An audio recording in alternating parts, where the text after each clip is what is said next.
প্রথম উহির পর কিছুদিন উহি বন্ধ ছিল। সেই বুখারীতে স্বপ্নের ব্যাখ্যা পর্বে এসছে, উহি বন্ধ হলে রাসূল সাল্লাল্লাহু আলাইহি সাল্লাম বিচলিত হয়ে পড়লেন। এতটাই বিচলিত অস্বস্তি হলেন যে তিনি কয়েকবার গিয়েছিলেন পাহাড়ের উপর উঠে ঝাঁপ দিয়ে আত্মহত্যা করার জন্য। তখন জিবরিল আলাইহিস সালাম সামনে আসলেন, বললেন, হে মুহাম্মদ সাল্লাল্লাহু আলাইহি সাল্লাম, আপনি আল্লাহর সত্য নবী। তারপর তিনি আবার ঘরে ফিরে আসেন। ইবনু হাজার বলেন, প্রথম উহির পর অস্বস্তি হলে আল্লাহ তাআলা ওনাকে স্বস্তি হওয়ার জন্য হয়তোবা কিছুদিন ওহী বন্ধ রেখেছিলেন। যখন ওনার স্বস্তি আসলো তখন আবার ওহী আসলো। সহিহ বুখারীতে জাবির ইবনে আব্দুল্লাহ বর্ণিত, রাসূল সাল্লাল্লাহু আলাইহি সাল্লাম বলেন, যখন আমি রাস্তায় হাঁটতেছিলাম হঠাৎ আসমান থেকে একটা শব্দ আসলো। তারপর আসমানের দিকে তাকিয়ে দেখি ওই ফেরেশতা, যেই ফেরেশতাকে হেরা গুহায় দেখেছিলাম। তারপর ভয়ে বিস্মিত হয়ে আমি ঘরে চলে গেলাম।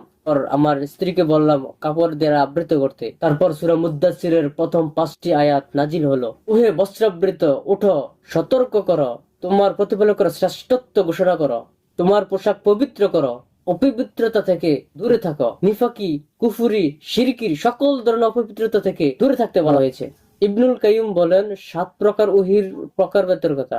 1 নম্বরে স্বপ্নের মাধ্যমে, 2 নম্বরে ফেরেশতা অদৃশ্য থেকে ওহীর মাধ্যমে অন্তরে দেন, 3 নম্বরে ফেরেশতা মানুষের আকৃতিতে এসে ওহী দেন, তা সাহাবীরাও দেখতে পারতেন।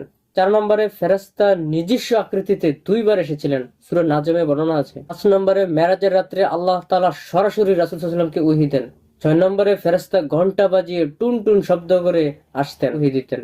7 নম্বরে আল্লাহর সাথে সরাসরি কথা বলতেন, যেমনি ভাবে মুসা আলাইহিস সালাম কথা বলেছিলেন। মুসা আলাইহিস সালামের কথা বলা অকাট্য প্রমাণ আছে কোরআনে। আর রাসূল সাল্লাল্লাহু আলাইহি সাল্লামের সরাসরি কথা বলার কোরআনে অকাট্য দলিল নাই, কিন্তু হাদিসে আছে।